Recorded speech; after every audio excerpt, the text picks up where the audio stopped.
So my girlfriend's sister let me claim her kids for income tax. My girlfriend was doing my taxes and she decided not to finish it. Still, is she really jealous or what she got her own income?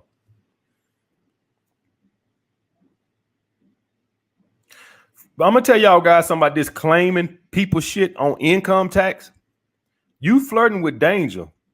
I'm telling you that right now. I've seen so many people get screwed up with this income tax crap and stuff, and let my sister claim me on the kids and all this. Don't get involved in that crap right there, brother. I'm not even finna try to give you no advice on that type of stuff right there. We high value men. We ain't out here trying to beat the tax system and trying to figure out how to claim people. And we ain't even finna get into all that. All right, so that's what I say about that. Stop trying to claim people that ain't yours. Shit, y'all know all us black people be goddamn claiming our dead uncles and shit. You know, we gotta cut that shit out, man. You don't do me, get yourself fucked up. That's all you gonna end up. This what's gonna happen. The IRS gonna give you the money. They gonna give he go $5,000. Then 3 months later, they gonna say, motherfucker, we want our money back. Well, guess what? Now you ain't got it. Now you on the IRS. See what I'm saying? You done spent the money. You done went out and bought you some rims and bought you a Gucci belt.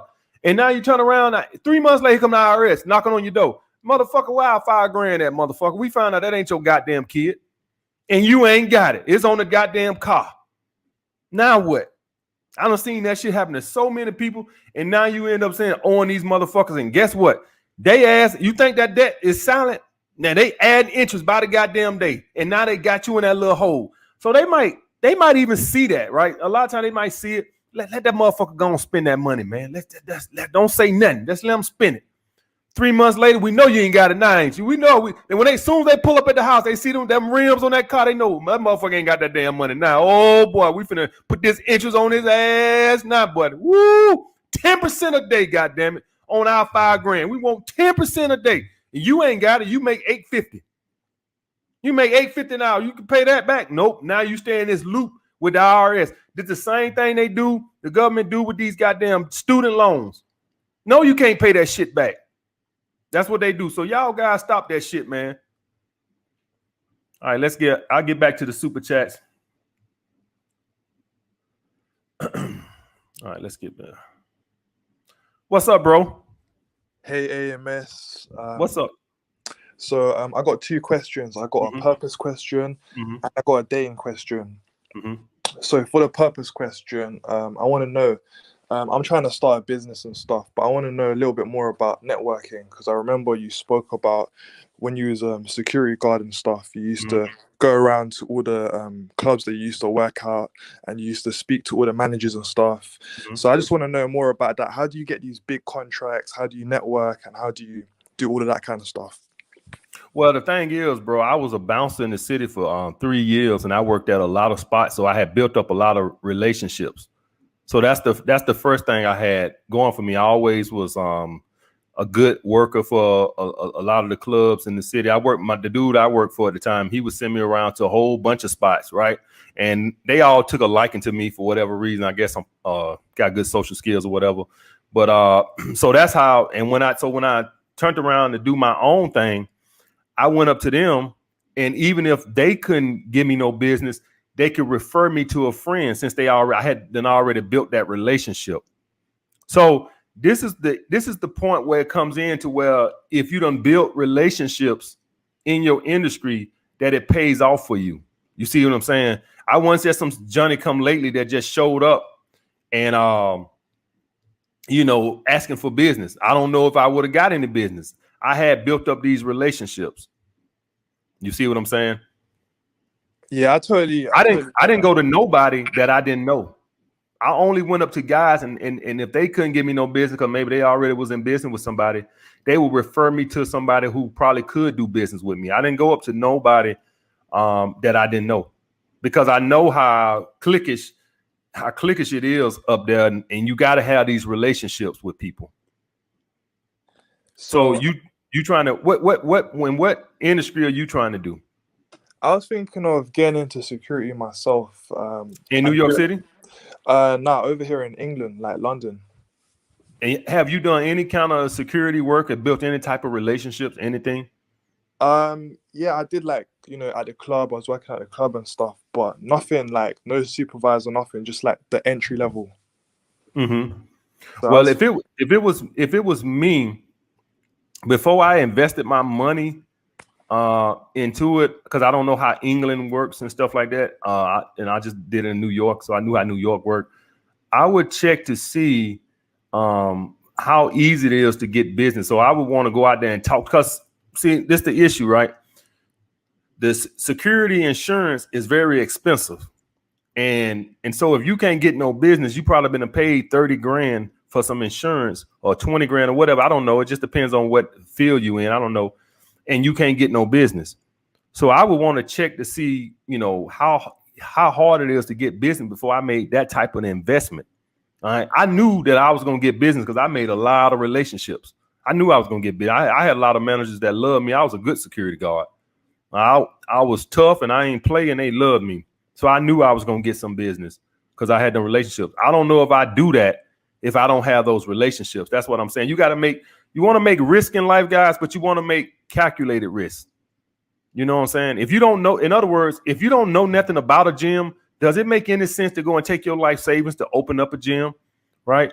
If you somebody that don't know nothing about sports, would you want to take your whole savings and buy a sports team? Like, I only make calculated risks and stuff that I know, right? I don't know how to run a club, so I would have to have some kind of background in that for me to feel comfortable to invest my money into that. I have to know something about it. I don't just go around investing just because it sounds good, or I heard of some bald-headed jackass on YouTube talking about he had a security company. Well, wow, let me open one up too then. That sounds great. So you don't want to do that. You want to make calculated investments. And if you don't know that field, this is what I tell you, bro. Don't try to open up a security thing because I did it. What is it that's your background? What do you do? How did you get this money that you finna invest in something that you have absolutely no idea what you finna do? What is it that? So I can't lie. I just did like a customer service 9-to-5 job, like sales and stuff. So like cars and all of that. That's what like I did. And I did security like on the side. So I had a security license. Okay. Well, you know what? So you don't got no background in security, but you got a background in sales. You know what? I probably would do it then. So you know how to sell. So what you would do is, since you don't got those relationships, I would just go to the clubs and I would sell them the same way you did sales. You have to sell them as into why they should come do business with you. Because I had to do that also, right? I had to do that also, even though I know the people, I had to, negotiate why they should come with me. I had to sell them on that, right? So that's how you're going to have to handle it. Since you got a background in sales, the same rules apply. You're going to have to sell them on why they should come with you. You're going to have to develop some clean ass, sales pitch to them.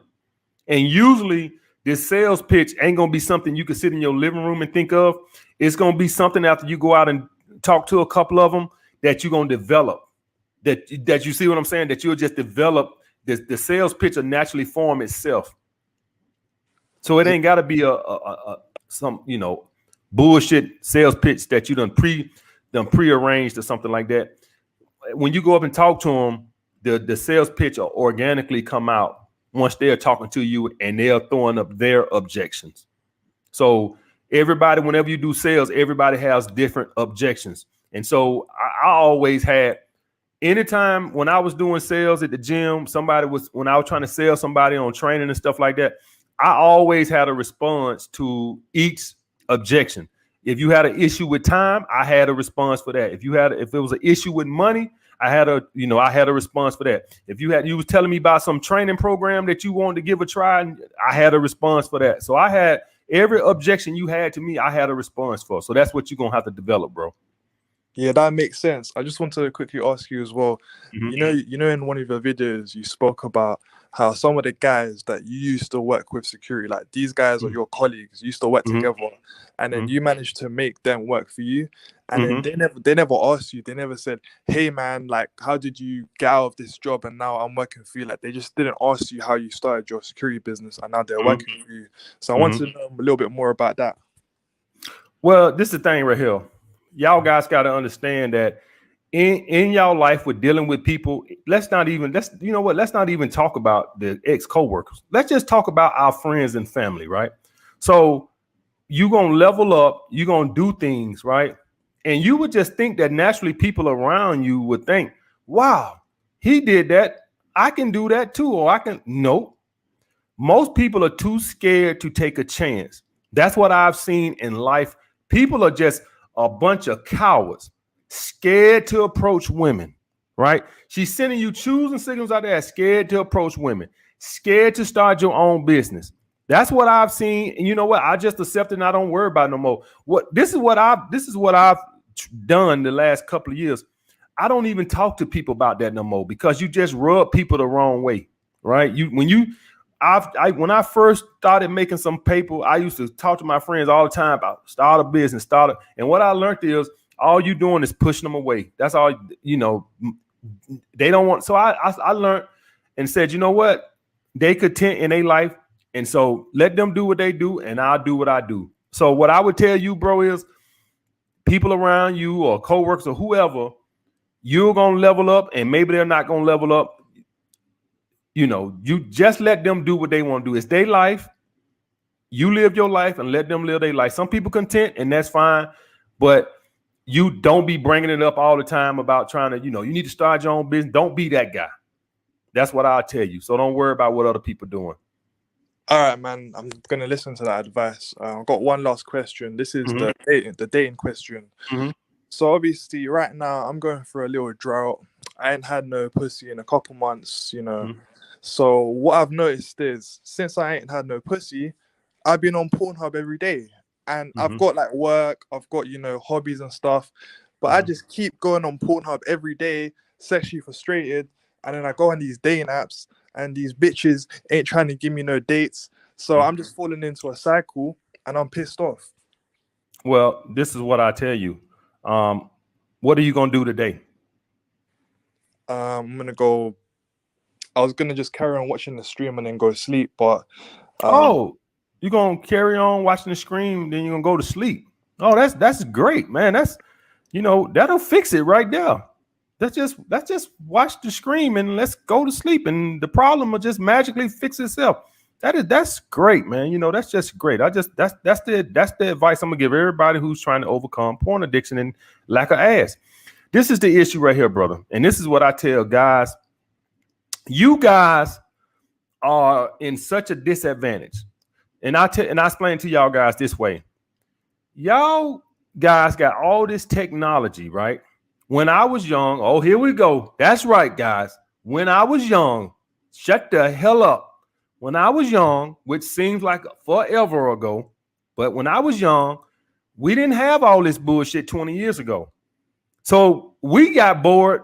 We didn't have YouTube and Amazon Prime and Netflix and 300 channels and this, that, and other.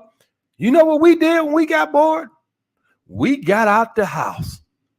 Oh, man, ain't that nice? We got the hell out the house. You guys got so much entertainment at y'all fingertips. Y'all got day naps. We didn't have day naps. If you didn't get out the house, you got no ass. That's the way it worked. You guys got day naps. It enables you. Y'all, it makes you lazy. Day naps and all this technology is basically the parent that lets you live in the house till you're 40 and they give you an allowance and they say nothing about moving out the house. That's what this technology is. It enables you. It has given you a crutch to prevent you from out the house. You in front of the TV, the MacBook, or your cell phone all day long, and you live no social life. You guys got to counteract that. And if you want to go back a little even further than that, when we was young, we shot basketball all day. We didn't even worry about no women. Like when I was 13, 14, 15, 16, man, we sit out there and play flag football, touch football, and play basketball all day. All day, man. We didn't even think about no goddamn women. We sit on that time. I got next. And you guys, you go to any basketball court, no guys is playing basketball. All you see is a bunch of guys sitting at the house and I can't get over my porn addiction. I wonder why. So this is what I say to you, brother. Where are you calling from?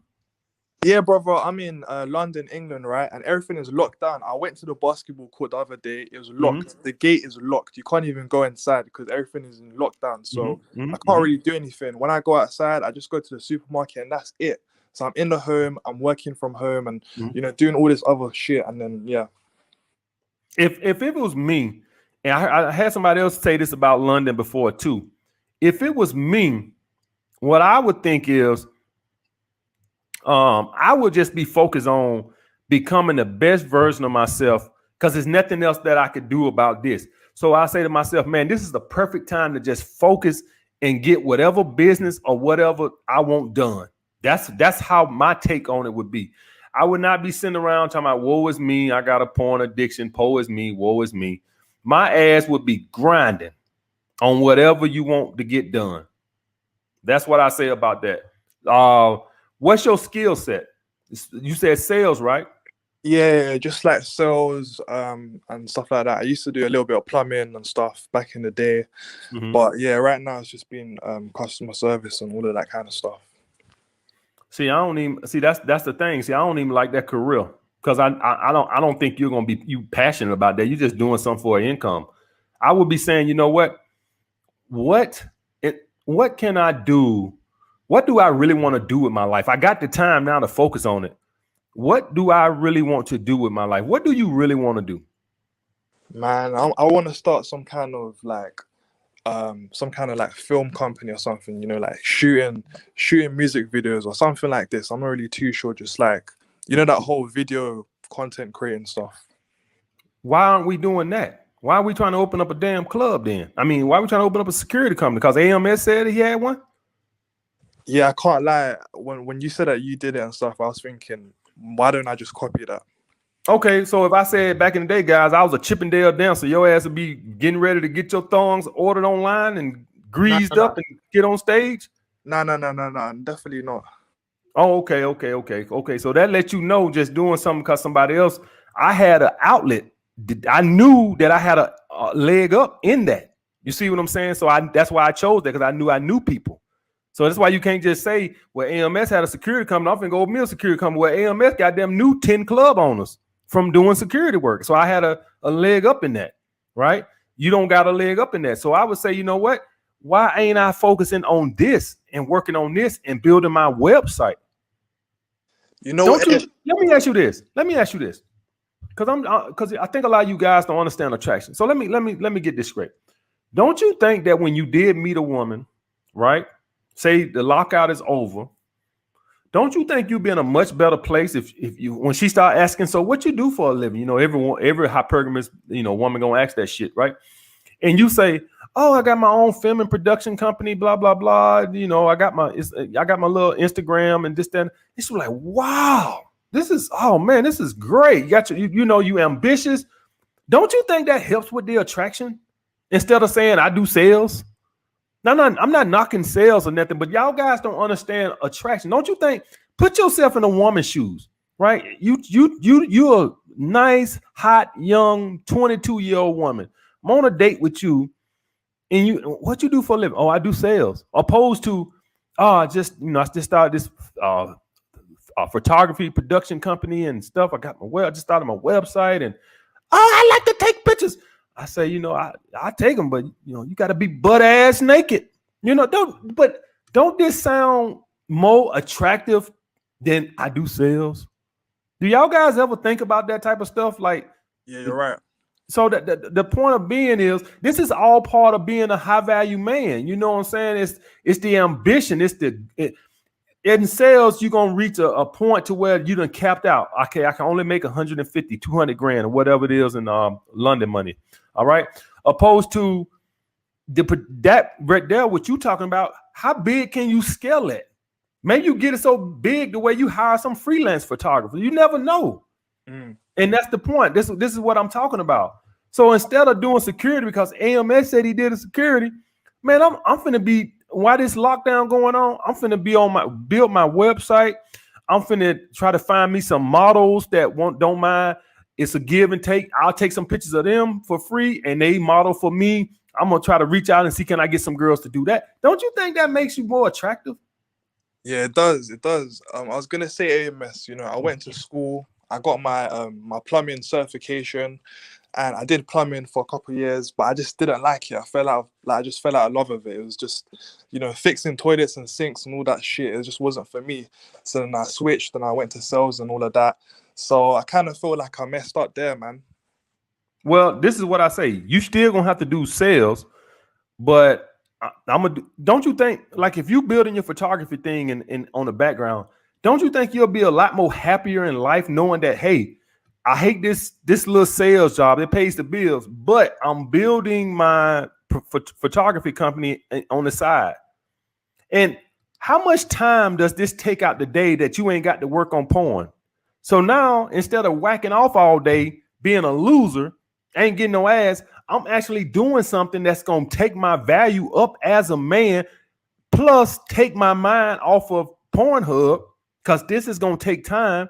Don't you think you'll be a lot more happier in life building that on the side? I don't care how long it takes, right? Don't you think don't you think you'll sleep better at night knowing that, man, you know, I don't like my job right now, but I'm building my photography thing, and you know, there's light at the end of the tunnel.